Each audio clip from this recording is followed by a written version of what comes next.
Doctor Banwari Lal ji, हमारे party के अध्यक्ष प्रीतम सिंह जी,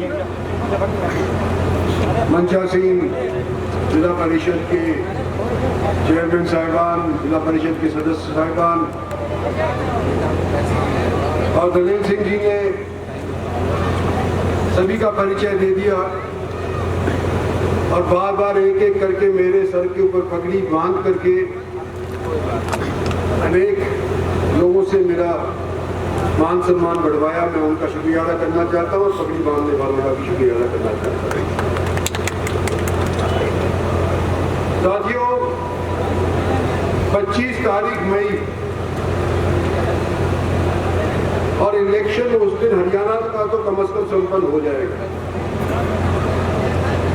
लेकिन इलेक्शन संपन्न होने के बाद जो अगले 5 साल के लिए आप सरकार बनाने जा रहे हैं उसका दौर शुरू हो जाएगा।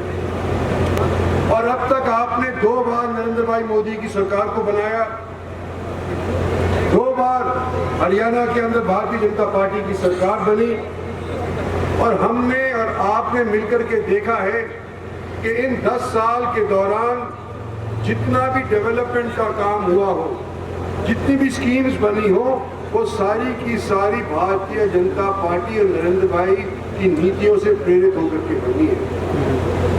आज हम आपसे यूं कहते हैं कि हमें तीसरी बार आप लोकसभा के अंदर भेजो। हम आपसे निवेदन कर रहे हैं कि तीसरी बार नरेंद्र भाई मोदी को प्रधानमंत्री बनाओ। तो क्यों बनवाना चाहते हैं?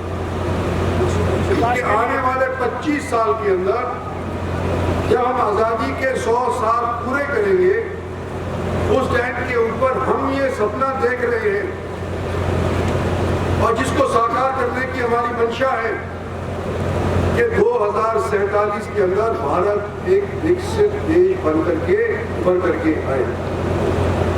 और उस चीज के लिए क्या चाहिए? सबसे पहले तो इंफ्रास्ट्रक्चर चाहिए। इंफ्रास्ट्रक्चर का आपने देखा किस तरह से रोडों का जाल बिछा हुआ, चाहे प्रदेश सरकार की तरफ से चाहे केंद्रीय सरकार की तरफ से। इंफ्रास्ट्रक्चर रोड का चाहिए, इंफ्रास्ट्रक्चर रेलवेज का चाहिए, वो भी आप देख रहे हैं। डेडिकेटेड रेल फ्रेट कॉरिडोर, जो western dedicated rail freight corridor चलाया जाता है, 2 लाख करोड़ रुपए की लागत से दिल्ली से लेकर के और मुंबई तक जाएगा, जो मालगाड़ी के लिए सीधा सामान भेजने का एक काम करेगा। यही नहीं, तीसरा हमको चाहिए कि चिकित्सा। हमारे यहाँ पर जो भी कोई, भगवान न करे कोई और बीमार हो, लेकिन अगर कोई हो जाता था बीमार तो या तो जयपुर जाना पड़ता था या उसको रोहतक जाना पड़ता था। और दिल्ली भी जब जाते थे, मेरे पास भी आते थे, तो सिफारिश के ऊपर सिफारिश लगाने के बावजूद भी उसको पूरे तरह से उसका डॉक्टरी नहीं हो पाती।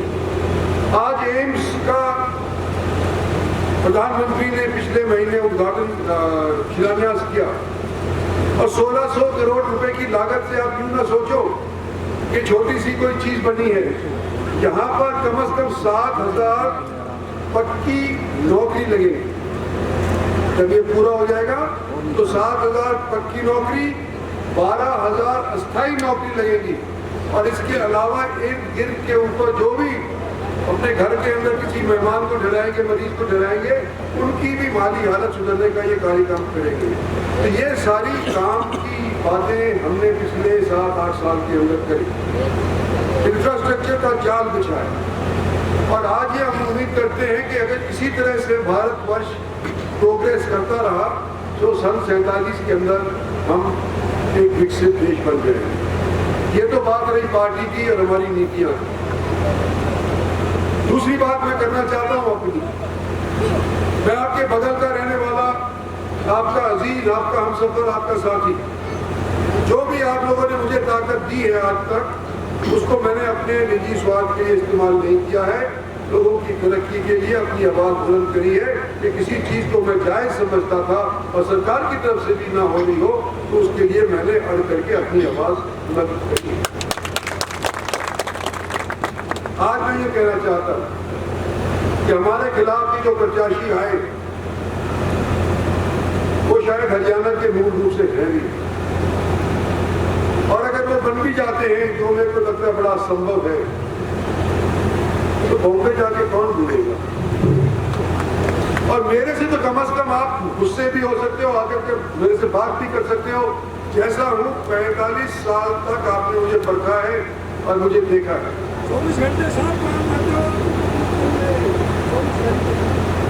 45 साल के अंदर जैसा मैं था आज भी वैसे ही खड़ा हूँ आपके साथ। और मैं यूँ कहना चाहता हूँ कि जो 10 साल के अंदर हरियाणा के अंदर काम हुए, खासतौर पर दक्षिणी हरियाणा के अंदर जो काम हुए हैं, आने वाले 5 साल के अंदर उसके ऊपर 4 चांद लगाने की हमारी योजना है। इसलिए आप लोगों से अपना सहयोग के साथ मांग रहा हूँ। मुझे इस चीज का एहसास तो है कि आपने साथ देना, जिस तरह से जोश दिखाया आपके सामने, लेकिन मैं चाहता हूँ कि इस पर रिकॉर्ड टूटे। 90,000 से तो पिछली बार मैं जीत गया था यहाँ से आप लोगों की बदौलत, लेकिन हमारे यहाँ हरियाणा के गुड़गांव क्षेत्र के अंदर 4.5 लाख वोट और फालतू बने पिछली साल की लिस्ट पर। तो जब पिछली बार 90,000 से जीते थे तो क्या 1 लाख करवा सकते हो इस बार? ये मैं आपसे निवेदन करना चाहता हूँ। और अगर हम एक लक्ष्य रखें कि कम से कम हरियाणा के अंदर तो सबसे ज्यादा मतों से गुड़गांव लोकसभा सीट से मैं आपका अजीज जीत करके निकलूं, ये मेरी प्रार्थना है। इसके लिए योजना, गर्मी का वक्त होगा, पसीने में विकल्प मिल जाएगा जो ये मेरी कभी मेरे को इस चीज का भय लगता है। कभी गर्मियों के दिनों के अंदर कोई कहेगा कभी जीता तो बड़ा है, हम क्यों अपनी सीना छुटवाए, क्यों वहां तक गए? तो कृपा करके 25 तारीख तक चाहे नर हो चाहे वीर हो, सबके सबको एक बार नाश्ता करने से पहले मतदान केंद्र में जाकर के और बीजेपी के कमल के फूल के ऊपर बटन दबा करके जब भी बाकी घर का और काम करना है, यही आपसे निवेदन है। धन्यवाद।